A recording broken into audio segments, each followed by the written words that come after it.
Hi, it's Mike here from Elmer's Manufacturing. Today let's look at the joystick mode. So if you look at the top left corner, you're going to see a red icon for your joystick.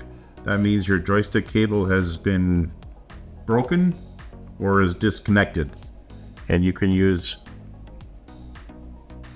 the operator's mode on your tablet.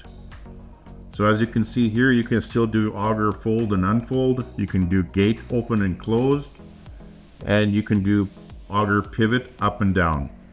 Now you still have your double tap features on unfold and fold. You just double tap the correct icons.